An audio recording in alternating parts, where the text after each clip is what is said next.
نا مدنی صورت ہے. بسم اللہ الرحمن الرحیم. یا ایھا الذین آمنوا لا تتخذوا عدوی وعدوکم اولیاء تلقون الیہم بالمودۃ وقد کفروا بما جاءکم من الحق یخرجون الرسول وإیاکم ان تؤمنوا باللہ ربکم ان کنتم خرجتم جہادا فی سبیلی وابتغاء مرضاتی تسرون الیہم بالمودۃ وَأَنَا أَعْلَمُ بِمَا أَخْفَيْتُمْ وَمَا أَعْلَنْتُمْ وَمَنْ يَفْعَلْهُ مِنْكُمْ فَقَدْ ضَلَّ سَوَاءَ السَّبِيلِ. شروع کرتی ہوں اللہ کے نام سے جو بے انتہا مہربان نہایت رحم فرمانے والا ہے. اے لوگو جو ایمان لائے ہو، اگر تم میری راہ میں جہاد کرنے کے لیے اور میری رضا جوئی کی خاطر وطن چھوڑ کر گھروں سے نکلے ہو تو میرے اور اپنے دشمنوں کو دوست نہ بناؤ. تم ان کے ساتھ دوستی کی طرح ڈالتے ہو، حالانکہ جو حق تمہارے پاس آیا ہے اس کو ماننے سے وہ انکار کر چکے ہیں. اور ان کی روش یہ ہے کہ رسول کو اور خود تم کو صرف اس قصور پر جلا وطن کرتے ہیں کہ تم اپنے رب اللہ پر ایمان لائے ہو. تم چھپا کر ان کو دوستانہ پیغام بھیجتے ہو، حالانکہ جو کچھ تم چھپا کر کرتے ہو اور جو اعلانیہ کرتے ہو ہر چیز کو میں خوب جانتا ہوں. جو شخص بھی تم میں سے ایسا کرے وہ یقیناً راہ راست سے بھٹک گیا. رسول اللہ صلی اللہ علیہ وسلم نے صلح حدیبیہ کے بعد جب معاہدوں کی پاسداری نہ دیکھی اور آپ نے مکہ کی طرف اقدام کرنے کا فیصلہ کیا کہ مکہ کو فتح کر لیا جائے، تو اس موقع پر آپ نے اپنا پورا منصوبہ صحابہ کو جو بتایا تو اس میں بہت رازداری سے کام لیا، خاموشی سے بتایا، اور ان کو منع بھی کر دیا گیا کہ یہ کسی کو نہ بتایا جائے تاکہ آپ خاموشی کے ساتھ مکہ میں داخل ہو جائیں اور وہاں پر اللہ کے اس گھر کے پاس خون نہ بہایا جائے. یعنی آپ ایک فساد سے اور قتل و غارت سے بچنا چاہتے تھے، اور اسی لیے ہمیشہ جب آپ نکلتے تھے تو بتا دیا کرتے تھے کہ وہ کس جانب جا رہے ہیں، لیکن اس موقع پر صحابہ کو یہ بھی نہیں پتا تھا کہ وہ کس طرف جا رہے ہیں. بہرحال ایک بدری صحابی تھے جن کا نام حاطب بن ابی بلتہ تھا. انہوں نے یہ منصوبہ ایک خط میں لکھ کر مکہ سے آئی ہوئی ایک عورت کو دے دیا تاکہ وہ جا کر قریش کے سرداروں کو بتا سکے، اور اس وفاداری کے عوض ان صحابی کے جو بچے اور اہل و عیال مکہ میں تھے ان کو پناہ مل سکے. تو یہ ایک ذاتی فائدہ تھا جو دین کے فائدے کے اوپر آ رہا تھا، یعنی جس کو دین پر ترجیح دی جا رہی تھی. تو بہرحال اللہ کے رسول صلی اللہ علیہ وسلم کو وحی کے ذریعے بتا دیا گیا، اور وہ خط اس خاتون کے جوڑے میں سے نکلا. راستے میں اس کی جب تلاشی لی گئی جب وہ لے جا رہی تھی مکہ کی طرف، تو یہاں پر اللہ تعالیٰ نے صاف طور پر یہ بتا دیا کہ دوستی اور دشمنی کا معیار کیا ہے. اور اپنے گھر والوں سے بھی تم محبت نہیں کر سکتے اگر وہ اللہ کے دین کے دشمن ہوں. لا تتخذوا عدوی وعدوکم اولیاء تلقون الیہم بالمودۃ. تم ان سے محبت کے دعوے کرتے ہو یا تم ان کی طرف محبت کے پیغام ڈالتے ہو، دوستی کی طرح ڈالتے ہو، اور انہوں نے حق کا انکار کر رکھا ہے. تو پھر مزید ہدایات بھی اسی سلسلے میں کچھ دی گئیں. فرمایا ان کا رویہ یہ ہے کہ اگر تم پر قابو پا جائیں تو تمہارے ساتھ دشمنی کریں اور ہاتھ اور زبان سے تمہیں آزار دیں، تکلیف دیں. وہ تو یہ چاہتے ہیں کہ تم کسی طرح کافر ہو جاؤ، یعنی ان کے دین پہ پلٹ جاؤ. لن تنفعکم ارحامکم ولا اولادکم یوم القیامت یفصل بینکم. قیامت کے دن نہ تمہاری رشتہ داریاں کسی کام آئیں گی نہ اولاد کام آئے گی. اس روز اللہ تمہارے درمیان جدائی ڈال دے گا اور وہی تمہارے اعمال کا دیکھنے والا ہے، کوئی کسی کے کام نہ آئے گا. قد کانت لکم اسوۃ حسنۃ فی ابراہیم والذین معہ اذ قالوا لقومہم انا براء منکم ومما تعبدون من دون اللہ. تم لوگوں کے لیے ابراہیم علیہ السلام اور ان کے ساتھیوں میں ایک اچھا نمونہ ہے کہ انہوں نے اپنی قوم سے صاف کہہ دیا، ہم تم سے اور تمہارے ان معبودوں سے جنہیں تم اللہ کو چھوڑ کر پوجتے ہو قطعی بیزار ہیں. ہم نے تم سے کفر کیا اور ہمارے اور تمہارے درمیان ہمیشہ کے لیے عداوت ہو گئی اور بیر پڑ گیا، اور اس میں ان کے رشتہ دار بھی شامل تھے، جب تک تم اللہ واحد پر ایمان نہ لاؤ. مگر ابراہیم کا اپنے باپ سے یہ کہنا اس سے مستثنی ہے کہ میں آپ کے لیے مغفرت کی درخواست ضرور کروں گا، کیونکہ انہوں نے وعدہ کر رکھا تھا. اور اللہ سے آپ کے لیے کچھ حاصل کر لینا میرے بس میں نہیں. اور ابراہیم اور اصحاب ابراہیم کی دعا یہ تھی، ربنا علیک توکلنا والیک انبنا والیک المصیر. اے ہمارے رب، تیرے ہی اوپر ہم نے بھروسہ کیا اور تیری ہی طرف ہم نے رجوع کر لیا اور تیرے ہی حضور ہمیں پلٹنا ہے. ربنا لا تجعلنا فتنة للذین کفروا واغفر لنا ربنا انک انت العزیز الحکیم. اے ہمارے رب، ہمیں کافروں کے لیے فتنہ نہ بنا دے، اور اے ہمارے رب ہمارے قصوروں سے درگزر فرما، بے شک تو ہی زبردست اور دانا ہے. لقد كان لكم فيهم اسوة حسنة لمن كان يرجو الله واليوم الآخر ومن يتول فإن الله هو الغني الحميد. انہی لوگوں کے طرز عمل میں تمہارے لیے اور ہر اس شخص کے لیے ایک اچھا نمونہ ہے جو اللہ اور روز آخر کا امیدوار ہو. اس سے منحرف کوئی ہو تو اللہ بے نیاز اور اپنی ذات میں آپ محمود ہے. یعنی جو شخص یہ سمجھتا ہے کہ اسے ایک دن اللہ سبحانہ وتعالیٰ کے حضور حاضر ہونا ہے تو پھر اسے کیا کرنا چاہیے؟ اپنی دوستی اور دشمنی کا معیار درست کرنا چاہیے، اور پھر آخرت کی رسوائی سے بچنے کے لیے بھی انسان کو اللہ تعالیٰ کے احکامات پر عمل کرنا چاہیے. بعید نہیں کہ اللہ کبھی تمہارے اور ان لوگوں کے درمیان محبت ڈال دے جن سے آج تم نے دشمنی مول لی، کیونکہ دل بدلتے رہتے ہیں. اللہ بڑی قدرت رکھتا ہے اور غفور الرحیم ہے. لا ينهاكم الله عن الذين لم يقاتلوكم في الدين ولم يخرجوكم من دياركم ان تبروهم وتقسطوا اليهم ان الله يحب المقسطين. اللہ تمہیں اس بات سے نہیں روکتا کہ تم ان لوگوں کے ساتھ نیکی اور انصاف کا برتاؤ کرو جنہوں نے دین کے معاملے میں تم سے جنگ نہیں کی، یعنی مسلم نہیں ہے لیکن جنگ نہیں کرتے، اور تمہیں تمہارے گھروں سے نہیں نکالا. اللہ انصاف کرنے والوں کو پسند کرتا ہے. وہ تمہیں جس بات سے روکتا ہے وہ تو یہ ہے کہ تم ان لوگوں سے دوستی کرو جنہوں نے تم سے دین کے معاملے میں جنگ کی ہے اور تمہیں تمہارے گھروں سے نکالا ہے اور تمہارے اخراج میں ایک دوسرے کی مدد کی ہے. ان سے جو لوگ دوستی کریں وہی ظالم ہے. تو اب تین طرح کے لوگ ہو گئے، ٹھیک ہے. ایک ہے ایمان والے جن سے انسان کو اللہ کی خاطر محبت کرنی چاہیے، دوستی کرنی چاہیے، چاہے وہ کالا ہو گورا کوئی بھی ہو. دوسرے ہیں کفار، ان میں سے نمبر ایک وہ کہ جو تم سے دشمنی رکھتے ہیں، تم سے جنگ مول لیتے ہیں، تمہارے خلاف اگریسو ہیں، تو پھر تم ان سے محبت نہیں کرو گے، تم بھی بدلہ لو گے، اپنا دفاع کرو گے. تیسرے وہ لوگ ہیں جو مسلم نہیں ہیں، نان مسلم ہیں، لیکن وہ امن سے رہتے ہیں، تمہارے خلاف کوئی اگریسو رویہ اختیار نہیں کرتے، تمہیں تنگ نہیں کرتے، خود بھی امن سے رہ رہے ہیں، تمہیں بھی رہنے دیتے ہیں.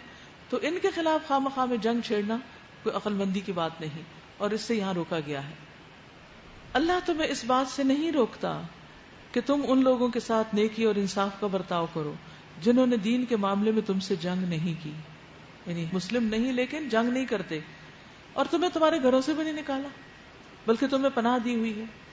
اللہ انصاف کرنے والوں کو پسند کرتا ہے. تو آپ دیکھیے کہ ایسا بھی کوئی دین ہوگا کہ جس میں دشمنوں کے ساتھ بھی انصاف کا معاملہ کرنے کا حکم ہو، کہ جتنی وہ زیادتی کرے بس اتنی کرنی، حد سے نہیں بڑھنا، ظلم نہیں کرنا. جو تمہیں نہیں ستائے تم اس کو نہیں ستاؤ گے. دلی تعلق اور محبت اسی سے ہوگا جو اللہ سے محبت کرتا ہوگا. وہ کس چیز سے روکتا ہے؟ کہ تم ان لوگوں سے دوستی کرو جنہوں نے تم سے دین کے معاملے میں جنگ کی اور تمہیں تمہارے گھروں سے نکالا اور تمہارے نکالنے میں ایک دوسرے کی مدد کی، الائنس بن گئے. ان سے جو دوستی کریں گے وہی ظالم ہے. اے لوگو جو ایمان لائے ہو، جب مومن عورتیں ہجرت کر کے تمہارے پاس آئیں تو ان کے مومن ہونے کی جانچ پڑتال کر لو، یعنی مکہ سے مدینہ آئیں، اور ان کے ایمان کی حقیقت اللہ ہی بہتر جانتا ہے. ظاہر پہ معاملہ کرو، نماز وغیرہ پڑھتی ہیں تو ٹھیک ہے. پھر جب تمہیں معلوم ہو جائے کہ وہ مومن ہیں تو انہیں کفار کی طرف واپس نہ کرو. کیونکہ صلح حدیبیہ میں ایک شک یہ بھی تھی کہ اگر کوئی شخص مکہ سے مدینہ آئے گا تو اس کو واپس لوٹایا جائے گا، اور اس میں لفظ مرد تھا، عورت نہیں تھی. تو اس لیے عورت کو نبی صلی اللہ علیہ وسلم نے واپس نہیں کیا. جو عورت مسلمان ہو کے آنا چاہتی تھی اس کے لیے دروازے کھلے تھے، اور اللہ سبحانہ وتعالیٰ نے بھی یہی فرمایا. پھر جب تمہیں معلوم ہو جائے کہ وہ مومن ہے تو انہیں کفار کی طرف واپس نہ کرو. یعنی جب پتہ چل جائے کہ واقعی مومن ہے تو انہیں اب واپس نہ بھیجو مکہ، اب تو ان کی شامت آ جائے گی. وہ نہ کفار کے لیے حلال ہیں اور نہ کفار ان کے لیے حلال. وہ کریں گی کیا بیچاری، ان کا کیا شیلٹر ہوگا. ان کے کافر شوہروں نے جو مہر ان کو دیے وہ انہیں پھیر دو، لوٹا دو، اور ان سے نکاح کر لینے میں تم پر کوئی حرج نہیں، اور تم ان کے مہر ان کو ادا کر دو. یعنی ایک پچھلے شوہر کا مہر ادا کیا جائے گا اور دوسرا اس عورت سے نکاح کرنے کا. اور تم خود بھی کافر عورتوں کو اپنے نکاح میں نہ روکے رکھو. یعنی تمہاری بیویوں میں سے اگر کوئی مدینہ سے مکہ جانا چاہتی تو لیٹ دم گو. جو مہر تم نے اپنے کافر بیویوں کو دیے تھے وہ تم واپس مانگ لو، اور جو مہر کافروں نے اپنی مسلمان بیویوں کو دیے تھے وہ انہیں واپس مانگ لیں. یہ اللہ کا حکم ہے، وہ تمہارے درمیان فیصلہ کرتا ہے، اور اللہ علیم اور حکیم ہے. اور اگر تمہاری کافر بیویوں کے مہروں میں سے کچھ تمہیں کفار سے واپس نہ ملے اور پھر تمہاری نوبت آئے تو جن لوگوں کی بیویاں ادھر رہ گئی ہیں ان کو تم اتنی رقم ادا کر دو جو ان کے دیے ہوئے مہر کے برابر ہو، اور اس اللہ سے ڈرتے رہو جس پر تم ایمان لائے ہو. اے نبی صلی اللہ علیہ وسلم، جب تمہارے پاس مومن عورتیں بیعت کرنے کے لیے آئیں اور اس بات کا عہد کریں کہ وہ اللہ کے ساتھ کسی چیز کو شریک نہ کریں گی، چوری نہ کریں گی، زنا نہیں کریں گی، اپنی اولاد کو قتل نہ کریں گی، اپنے ہاتھ پاؤں کے آگے کوئی بہتان گھڑ کر نہ لائیں گی، اور کسی امر معروف میں تمہاری نافرمانی نہ کریں گی، تو ان سے بیعت لے لو. نبی صلی اللہ علیہ وسلم عورتوں سے کس طرح بیعت لیتے تھے؟ ان کے ہاتھ سے ہاتھ نہیں ٹچ کرتے تھے. آپ صرف زبانی بیعت لیتے تھے. پانی میں بھی وہ ہاتھ ڈبو کے دو اکٹھے نہیں رکھتے تھے، اور پھر ساتھ ہی فرما دیتے کہ میں نے ان چیزوں میں تم سے بیعت لی ہے. یعنی یہ وعدے لیے ہیں کہ یہ مسلمان عورتیں کبیرہ گناہوں کا ارتکاب نہیں کریں گی. اور ان کے حق میں اللہ سے دعائے مغفرت کرو کہ اگر ان سے کوئی کوتاہی ہو جائے، کوئی گناہ ہو جائے تو بیعت کے ساتھ ساتھ ان کے لیے بھی دعا کرو. ان اللہ غفور الرحیم، بے شک اللہ غفور الرحیم ہے. یا ایھا الذین آمنوا لا تتولوا قوما غضب اللہ علیہم قد یئسوا من الآخرۃ کما یئس الکفار من اصحاب القبور. اے لوگوں جو ایمان لائے ہو، ان لوگوں کو دوست نہ بناؤ جن پر اللہ نے غضب فرمایا، جو آخرت سے اسی طرح مایوس ہیں جس طرح قبروں میں پڑے ہوئے کافر مایوس ہیں. مدنی سورت ہے. بسم اللہ الرحمن الرحیم. سبح للہ ما فی السماوات وما فی الارض وهو العزیز الحکیم. یا ایھا الذین آمنوا لم تقولون ما لا تفعلون کبر مقتا عند اللہ ان تقولوا ما لا تفعلون. اللہ کی تسبیح کی ہے ہر اس چیز نے جو آسمانوں اور زمین میں ہے، اور وہ غالب اور حکمت والا ہے. اے لوگو جو ایمان لائے ہو، تم کیوں وہ بات کہتے ہو جو تم کرتے نہیں ہو. اللہ کے نزدیک یہ سخت ناپسندیدہ حرکت ہے کہ تم کہو وہ بات جو کرتے نہیں. بعض اوقات انسان کوئی بات سنتا ہے قرآن مجید کی، اس کا دل اس وقت نرم ہوتا ہے تو وقتی طور پر وہ کہتا ہے اچھا میں تو ایسا ضروری کروں گا. کوئی منت مان لیتا ہے، نظر مان لیتا ہے، یا اپنے سے کوئی عہد کر لیتا ہے. پھر کچھ دن کے بعد جب حالات اچھے ہو جاتے ہیں، دل اچھا ہو جاتا ہے تو سب کچھ بھول جاتا ہے. تو اللہ سے کیا ہوا وعدہ ہو یا بندوں سے کیا ہوا کوئی وعدہ یا کوئی دعوے، ان کو پورا کرنا چاہیے، کیونکہ انسان عقل مند وہی ہے جو کہے وہی کرے. عبداللہ بن عامر سے روایت ہے کہ ایک دن میری ماں نے مجھے بلایا اور رسول اللہ صلی اللہ علیہ وسلم ہمارے گھر بیٹھے ہوئے تھے. انہوں نے کہا ادھر آؤ میں تمہیں کوئی چیز دوں گی. تو رسول اللہ صلی اللہ علیہ وسلم نے فرمایا کہ تمہارا کیا دینے کا ارادہ ہے؟ انہوں نے کہا میں کھجور دوں گی. تو رسول اللہ صلی اللہ علیہ وسلم نے ان سے کہا اگر تم اس کو کچھ نہ دیتی تو تمہارے اوپر ایک جھوٹ لکھا جاتا. تو اس لیے بچوں کے ساتھ بھی غلط بیانی نہیں کر سکتے کہ ان سے آپ وعدے کرتے رہیں اچھا یہ کام کر لو تمہیں پلے اسٹیشن لے دیں گے، یہ کر لو فلاں گیم لے دیں گے، اور پھر اس کے بعد کوئی چھوٹا سا بہانہ کر کے ان کے ساتھ وعدہ خلافی کر دی.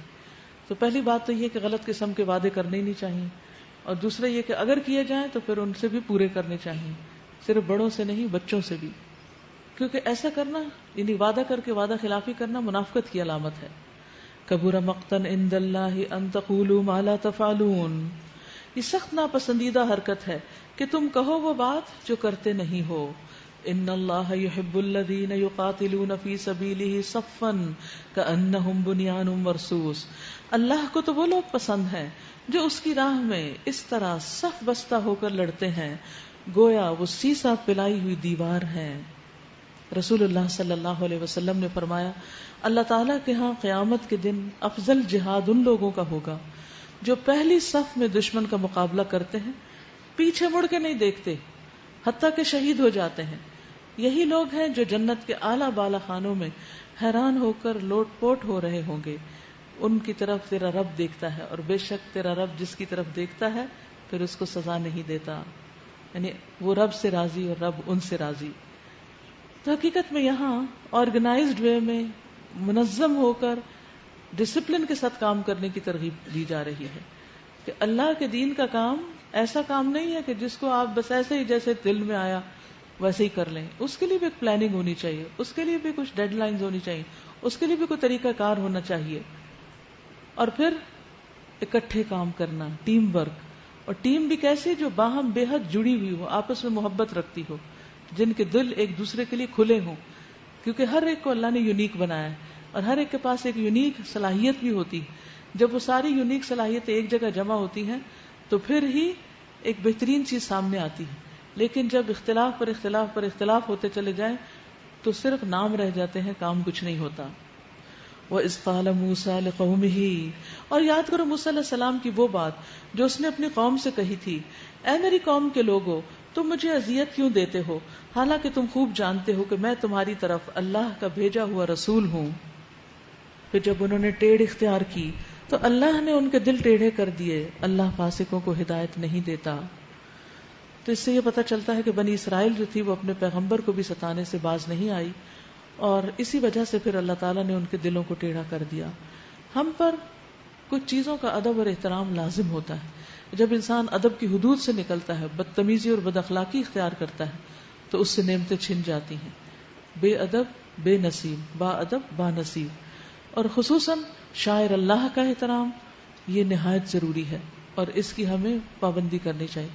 اگر کوئی بات آپ کو دین کے بارے میں پوچھنی بھی تو اعتراض کے انداز میں نہ پوچھیں، سمجھ کے انداز میں، عاجزی کے ساتھ کہ میری ہی سمجھ کم ہے، اللہ سبحانہ تعالیٰ نے تو جو فرمایا سچ فرمایا ہے، میری سمجھ کے لیے مجھے یہ بات مزید سمجھا دی جائے.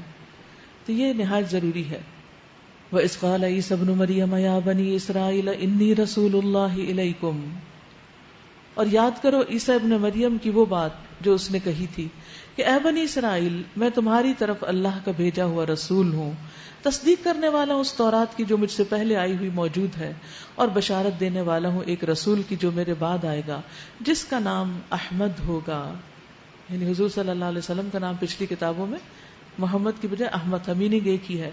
مگر جب وہ ان کے پاس کھلی کھلی نشانیاں لے کر آئے تو انہوں نے کہا یہ تو سری دھوکہ ہے، سحر ہے، جادو ہے. یعنی جادو بھی تو دھوکہ ہی ہوتا ہے. اب بھلا اس شخص سے بڑا ظالم اور کون ہوگا جو اللہ پر جھوٹے بہتان باندھے، حالانکہ اسے اسلام یعنی اللہ کے آگے سر اطاعت جھکا دینے کی دعوت دی جا رہی ہو. ایسے ظالموں کو اللہ ہدایت نہیں دیا کرتا. یہ لوگ اپنے منہ کی پھونکوں سے اللہ کے نور کو بجھانا چاہتے ہیں، اور اللہ کا فیصلہ یہ ہے کہ وہ اپنے نور کو پورا پھیلا کر رہے گا، خواہ کافروں کو یہ کتنا ہی ناگوار کیوں نہ ہو. هو الذی ارسل رسولہ بالہدی ودین الحق لیظہرہ علی الدین کلہ ولو کرہ المشرکون. وہی تو ہے جس نے اپنے رسول کو ہدایت اور دین حق کے ساتھ بھیجا تاکہ اسے پورے کے پورے دین پر غالب کر دے، خواہ مشرکین کو یہ کتنا ہی ناگوار ہو. یعنی دین اسلام غالب ہونے کے لیے آیا ہے، مغلوب ہونے کے لیے نہیں. اسے دنیا میں پریویل کرنا چاہیے، اور اس کے خلاف جتنے بھی جھوٹے پروپیگنڈے ہیں اللہ سبحانہ وتعالیٰ ان سب کی ٹیک کیئر کر لے گا. جو لوگ بھی چاہتے ہیں کہ اللہ کا یہ نور بجھ جائے، اللہ اسے بجھنے نہیں دے گا. لیکن اصل میں ہمارا امتحان ہے کہ ہم اس نور کو عام کرنے میں کیا حصہ ڈال رہے ہیں. یا ایھا الذین آمنوا، اے لوگو جو ایمان لائے ہو، هل ادلکم علی تجارۃ تنجیکم من عذاب علیم. میں بتاؤں تم کو وہ تجارت، وہ بزنس جو تمہیں عذاب علیم سے بچا لے، دردناک عذاب سے بچا لے، یعنی آخرت کے جہنم کے آگ کے. تو جو بھی آگ سے بچنا چاہتا ہے وہ کیا کرے؟ تؤمنون باللہ، سب سے پہلے اللہ پر ایمان لائے، ورسولہ، اور اس کے رسول پر، وتجاہدون فی سبیل اللہ، اور تم اللہ کے راستے میں جہاد کرو، باموالکم وانفسکم، اپنے مالوں اور اپنی جانوں کے ساتھ. تو یہ انسان کے لیے آگ سے بچنے کے لیے ایک بہت بڑا ہتھیار ہے. اور جہاد کیا ہے؟ سخت محنت، پوری کوشش، الٹیمیٹ اسٹرگل، جتنی کوئی کسی کام کے لیے کر سکتا ہے. یہ نہیں ٹھنڈے ٹھنڈے جب جی میں آئے جو دل چاہے، اور ذرا سا کوئی کام پڑ جائے تو اللہ کے راستے بھٹک جائے. یعنی دنیا کی کوئی مشکل مشقت، امتحان، آزمائش سامنے آئے تو پھر انسان پیچھے ہٹنے لگے اور سب کچھ چھوڑ کے بیٹھ جائے. نہیں. اور پھر اس میں انسان ہاتھ سے، زبان سے، قلم سے، علم کے ذریعے، اور پھر جب موقع ہو تو آخری درجے میں جو اللہ تعالیٰ نے حدود اور قیود بتائی ہیں ان کے مطابق تلوار سے. ذالکم خیر لکم ان کنتم تعلمون، یہی تمہارے لیے بہتر ہے اگر تم جانو. یعنی یہ تجارت دنیا کی ساری تجارتوں سے افضل ہے، ساری جاب سے بہتر ہے اگر تم جانتے ہو. اللہ تمہارے گناہ معاف کر دے گا اور تم کو ایسے باغوں میں داخل کرے گا جن کے نیچے نہریں بہتی ہوں گی، اور ابدی قیام کی جنتوں میں بہترین گھر تمہیں عطا فرمائے گا. یہ ہے بڑی کامیابی. اور دوسری وہ چیز جو تم چاہتے ہو وہ بھی تمہیں دے گا، اللہ کی طرف سے نصرت اور قریب ہی میں حاصل ہو جانے والی فتح. اے نبی صلی اللہ علیہ وسلم، اہل ایمان کو اس کی بشارت دے دو. یعنی دنیا میں بھی خوشخبری ہے، اگر تم واقعی اپنا فرض پورا کر دو گے، اپنی محنت کا حق ادا کر دو گے، تو اللہ بھی تمہاری محنت کا حق تمہیں پورا پورا دے گا. یا ایھا الذین آمنوا کونوا انصار اللہ کما قال عیسی ابن مریم للحواریین من انصاری الی اللہ. اے لوگو جو ایمان لائے ہو، اللہ کے مددگار بنو، جس طرح عیسی ابن مریم نے حواریوں کو خطاب کر کے کہا تھا، کون ہے اللہ کی طرف بلانے میں میرا مددگار؟ اور حواریوں نے جواب دیا تھا، ہم ہیں اللہ کے مددگار. اس وقت بنی اسرائیل کا ایک گروہ ایمان لایا اور دوسرے گروہ نے انکار کیا. پھر ہم نے ایمان لانے والوں کی ان کے دشمنوں کے مقابلے میں تائید کی اور وہی غالب ہو کر رہے. یعنی تاریخ گواہ ہے کہ جو لوگ بھی اللہ کی بات مانیں گے، اللہ کے بتائے ہوئے طریقے کے مطابق عمل کریں گے، کامیابی ان کے قدم چھو لے گی. یہ جو تجارت کی بات ہے، اس کے بارے میں ایک حدیث بھی ہے. نبی صلی اللہ علیہ وسلم نے ابو ایوب انصاری سے کہا، کیا میں تمہیں ایک تجارت کے بارے میں نہ بتاؤں؟ انہوں نے کہا، کیوں نہیں؟ آپ نے فرمایا، جب لوگوں میں جھگڑا فساد ہو تو ان کو آپس میں ملا دو، لوگوں کی لڑائیاں ختم کرا دو. جب وہ آپس میں ایک دوسرے سے دور ہو جائے تو انہیں قریب کر دو. مثلا اگر آپ جانتے ہیں کہ آپ کے خاندان میں کوئی کپل آپس میں لڑ کے بیٹھا ہوا ہے، یا بہن بھائی ہیں جو آپس میں عرصے سے ناراض ہیں، تو ان کی صلح کراؤ. اچھا، بعض اوقات جب میں کلاس میں صلح کی بات کرتی ہوں تو کوئی نہ کوئی مجھے آ کے فیڈ بیک دیتا ہے کہ وہ میرے بہن یا بھائی یا کوئی بھی مجھ سے ناراض تھا تو میں نے اسے فون کیا، میں اسے بلا رہی ہوں، وہ نہیں بولتا. مسئلہ یہ ہوتا ہے کہ جو دو لوگ لڑے ہوئے ہوتے ہیں وہ آپس میں خود سے صلح مشکل کر پاتے ہیں. ان کے لیے کیا کرنا چاہیے؟ کسی تیسرے انسان کو دونوں کی طرف سے دل اچھا کر کے اس کو اس کی خوبیاں بتائی جائیں، اس کو اس کی خوبیاں، اور ان کو جوڑ دیا جائے. اور اس کام میں کبھی بھی پیچھے نہ رہیں، کیونکہ یہ بہت بڑی تجارت ہے، اللہ کے ہاں بہت اجر و ثواب کا باعث ہے. عام طور پہ ہم لوگ کیا کرتے ہیں، جب دیکھتے ہیں دو دوست لڑی ہوئی ہیں تو اور الٹا ایک دوسرے کے خلاف جا کے بات بتاتے ہیں تاکہ اور لڑائی ہو، اچھا ان کی دوستی ختم ہو. تو یہ چیز غلط ہے. مدنی سورت ہے. بسم اللہ الرحمن الرحیم. یسبح للہ ما فی السماوات وما فی الارض الملک القدوس العزیز الحکیم. مسبحات بھی ہیں یہ صورتیں جن کے شروع میں تسبیح کا ذکر آیا ہے. اللہ کی تسبیح کر رہی ہے ہر وہ چیز جو آسمانوں اور زمین میں ہے. بادشاہ ہے، قدوس، زبردست اور حکیم ہے. وہی ہے جس نے امیوں کے اندر ایک رسول خود انہی میں سے اٹھایا جو انہیں اس کی آیات سناتا ہے، ان کی زندگی سنوارتا ہے، ان کو کتاب اور حکمت کی تعلیم دیتا ہے. اللہ کے رسول اس کام کے لیے بھیجے گئے تھے.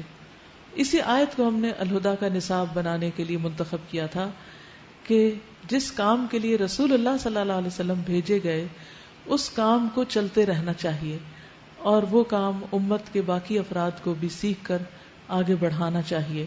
اور وہ کیا ہے کہ آیات پڑھ کر سنائی جائیں، تزکیہ کیا جائے، تربیت کی جائے، کتاب اور حکمت یعنی قرآن اور سنت کی تعلیم دی جائے. کیونکہ ان چار چیزوں کے بغیر وَإِن كَانُوا مِن قَبْلُ لَفِي ضَلَالٍ مُبِينٍ، اس سے پہلے وہ کھلی گمراہی میں پڑے ہوئے تھے. یعنی جس کی زندگی میں یہ چار چیزیں نہیں ہیں اس کی زندگی صحیح ڈگر پر ہو نہیں سکتی.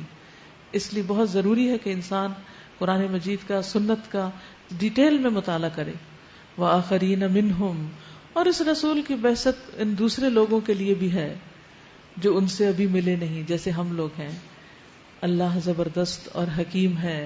یہ اس کا فضل ہے، جسے چاہتا ہے دیتا ہے، اور وہ بڑا فضل فرمانے والا ہے. جن لوگوں کو تورات کا حامل بنایا گیا تھا مگر انہوں نے اس کا بوجھ نہ اٹھایا، ان کی مثال اس گدھے کی سی ہے جس پر کتابیں لدی ہوئی ہوں. یعنی جو علم حاصل کر لے لیکن وہ علم اس کے دل میں نہ آئے، عمل میں نہ آئے، تو ایسے ہی ہے جیسے گدھے کے اوپر کتابیں ڈالی ہوئی. وہ انسان بھی گدھے کی طرح کتابیں اٹھا کے کلاس میں لے جاتا ہے، گھر لے جاتا ہے، پھر لے آتا ہے، لیکن اس سے حاصل اس کو کچھ بھی نہیں ہوتا. اس سے بھی زیادہ بری مثال ہے ان لوگوں کی جنہوں نے اللہ کی آیات کو جھٹلا دیا. ایسے ظالموں کو اللہ ہدایت نہیں دیا کرتا.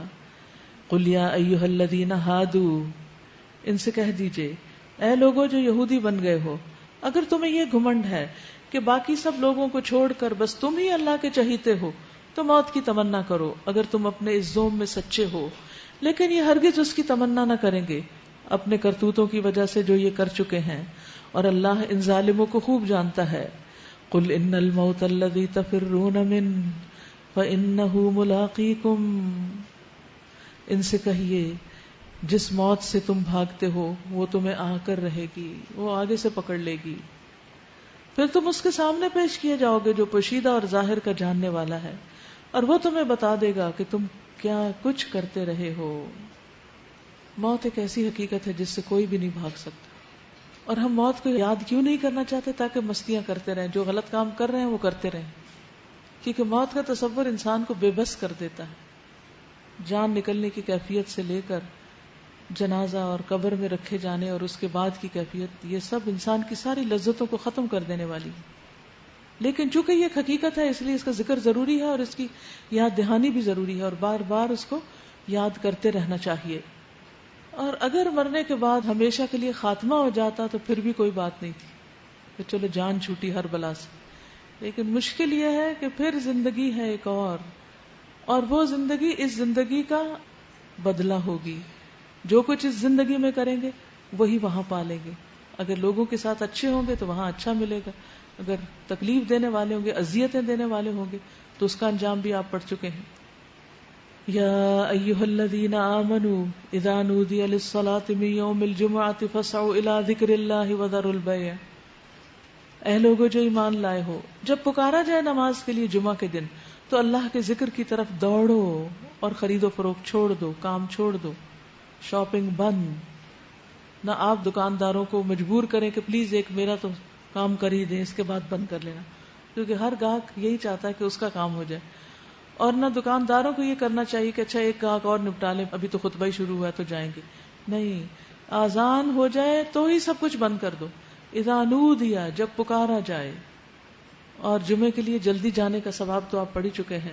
نبی صلی اللہ علیہ وسلم نے فرمایا جس نے جمعے کے دن غسل کیا اور اول وقت میں آیا، خطبہ میں شروع سے حاضر رہا، پیدل چل کے آیا، سوار ہو کر نہ آیا، امام سے قریب ہو کر توجہ سے خطبہ سنا، خطبے کے دوران میں فضول حرکت نہ کی، اسے ہر قدم کے بدلے 1 سال کے عمل یعنی 1 سال کے روزے اور قیام کا ثواب ملے گا. اتنا بڑا اجر ہے. اور جو جان بوجھ کے 2-3 جمعے چھوڑ دے اللہ اس کے دل پہ مہر لگا دیتا ہے، پھر دین کی بات بھی اندر نہیں جاتی. ذالکم خیر لکم، یہ بات تمہارے لیے زیادہ بہتر ہے، ان کنتم تعلمون، اگر تم جانتے ہو.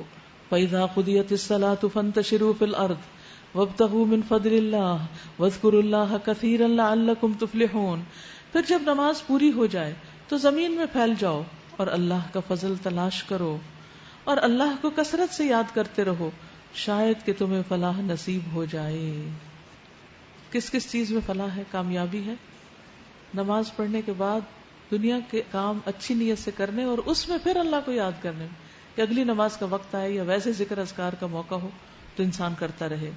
وَإِذَا رَأَوْا تِجَارَةً أَوْ لَهْوًا انفَضُّوا إِلَيْهَا وَتَرَكُوكَ قَائِمًا. اور جب انہوں نے تجارت اور کھیل تماشا ہوتے دیکھا اس کی طرف لپک گئے اور تمہیں کھڑا چھوڑ دیا. اشارہ ہے اس واقعے کی طرف کہ جس میں مدینہ طیبہ کی طرف شام سے ایک تجارتی قافلہ آیا اور عین جمعے کے وقت آیا تو اس نے ڈھول تاشے بجانے شروع کر دی جیسے ان لوگوں کی عادت تھی، لوگوں کو بتانے کے لیے تاکہ بستی میں سب لوگوں کو اطلاع مل جائے. تو رسول اللہ صلی اللہ علیہ وسلم اس وقت خطبہ دے رہے تھے، تو جو ہی آواز آئی شور شرابے کی تو لوگ بے چین ہو گئے اور ان سے رہا نہ گیا. سارے کے سارے مسجد سے نکل گئے سوائے 12 مردوں کے اور 7 عورتوں کے، وہ اپنی جگہ بیٹھے رہے. تو اس پر یہ آیات اتری کہ ان سے کہو جو کچھ اللہ کے پاس ہے وہ کھیل تماشے اور تجارت سے بہتر ہے، اور اللہ سب سے بہترین رزق دینے والا ہے. یعنی ایسے موقع پر بھی کہ جب تمہیں ڈر ہو کہ پھر اس کے بعد تو رزق کا موقع چلا جائے گا، تو بھی توکل کرو اللہ پہ، بھروسہ کرو اور اللہ کی عبادت میں لگے رہو. کچھ کام ایسے ہوتے ہیں کہ جن کو ہم وقتی طور پہ پوسٹ پون کر سکتے ہیں. مثلا آپ نے نماز پڑھنی ہے اور اتنے میں کوئی آپ کو بلاتا ہے یا کوئی ٹیلی فون آتا ہے تو آپ کہتے ہیں اچھا میں ذرا اس کو سن لیتی. لیکن عین جب آپ نماز شروع کر چکے ہیں اور پھر آپ نماز توڑ کے کہیں میں ذرا دیکھوں فون کس کا ہے، اور میں دیکھوں یہ باہر گلی میں کیا تماشا ہو رہا ہے، پتہ نہیں وہ چلا ہی نہ جائے، لگتا ہے بندر کا ناچ ہو رہا ہے. مجھے بندر دیکھنے کا بہت شوق ہے، نماز میں خوشبو نہیں ہو رہا، پہلے بندر دیکھو نماز چھوڑ کے. تو ایسا نہیں کر سکتے آپ، ٹھیک ہے. یا یہ کہ کچھ بیچنے والا آ گیا، گلیوں بازاروں میں بیچتے ہیں نا برتن کلی کرا لو، اب آئس کریم والے آتے ہیں میوزک بجاتے، اللہ کی پناہ کہیں بھی پیچھا نہیں لوگ چھوڑتے. تو بہرحال اس میں یہ ہے کہ آپ یہ نہیں کر سکتے کہ نماز چھوڑ کے جلدی سے پہلے آئس کریم خرید کے رکھ لیں فریزر میں اور پھر اس کے بعد باقی نماز پوری کریں. ایسے معاملات میں اگر آپ کی قسمت میں ہے نا آئس کریم کھانا تو وہ مل جائے گی، لیکن ابھی جو کام کر رہے ہیں پہلے اس کو کریں. اسی طرح یہ موقع تعلیم کا تھا، یعنی کہ بہت غور سے سنیے اس بات کو. آپ اس وقت کیا کر رہے تھے؟ خطبہ دے رہے تھے، یعنی کلاس ہو رہی تھی. آئندہ ایسا نہیں کرنا کہ عین کلاس میں سے اچانک انسان نکل جائے کچھ اور کام کاج کرنے کے لیے، یا کوئی اور چیز بیچ میں آ جائے تو انسان چھٹی کر لے کہ چلو خیر ہے کوئی بات نہیں یہ پھر پڑھ لیں گے. جب اللہ تعالیٰ کے ساتھ ایک کمٹمنٹ کی ہے تو اس کمٹمنٹ کو نبھانا چاہیے، اور چھوٹی چھوٹی باتوں پر اور انٹرٹینمنٹ اور انجوائمنٹ کے نام پر دین کی سنجیدہ کاموں کو چھوڑ نہیں دینا چاہیے. کیونکہ جب کمٹمنٹ نہیں ہوتی نا ہماری کسی بھی چیز سے تو پھر ایکسیلنس کا لیول نہیں ہوتا، محسنین کا درجہ نہیں آتا. تو واللہ یحب المحسنین، اللہ محسنین سے محبت رکھتا ہے. تو اللہ سے کیے ہوئے وعدے معمولی وعدے نہیں ہوتے، ان کو نبھانا بہت ضروری ہے. اور اب جیسے عید کی چھٹیاں ہیں، گھروں کو جانا ہے، عید ہے، ہو جائے گی عید، پھر کیا، سو واٹ، 8-10 دن کیا کریں گے، کچھ نہ کچھ پلان کر کے جائیں. ان 10 دنوں میں مثلا 10 صورتیں کوئی حفظ کر لیں، آخری چھوٹی چھوٹی کوئی بھی ایسا ٹارگٹ لے کے جائیں. کیونکہ یہ فارغ 10 دن آپ کی زندگی میں دوبارہ تھوڑی آئیں گے. کوئی بکس اپنے ساتھ لے کر جائیں کہ یہ میں ان دنوں میں پڑھ کر آؤں گی. کچھ اور جن کاموں کو کرنا، یہ نہیں کہ سارا وقت اس کے گھر عید پارٹی ہو رہی ہے، وہاں عید ملن ہو رہی ہے، وہاں جا رہے ہیں، وہاں آ جا رہے ہیں، اور پھر بازاروں کے کچھ چکر ہیں، اور کوئی شادیاں بیچ میں آ گئی تو ان کو اٹینڈ کرنے میں راتیں جاگ رہے ہیں، اور اس طرح کر آ کے سارے روزوں کا اثر ہی ختم. تو یہ نہیں ہونا چاہیے. کچھ دن تو رمضان کے بھی بیچ میں باقی ہوں گے، ان میں تو خیر مزید عبادت ہوگی ہی، لیکن رمضان کے بعد بھی چھٹیوں کو بھی ہمیشہ، یہ نہیں کہ اس دفعہ جب میں کہہ رہی ہوں، ہمیشہ سے اپنی عادت بنا لیجئے. چھٹیاں ہونے سے پہلے ہی پلان کر لیجئے کہ اس سے بہتر کیا کام کرنا ہے. ٹھیک، تو انشاءاللہ جب آپ کی نیت ہوگی تو اللہ تعالیٰ آپ کو توفیق بھی دے گا.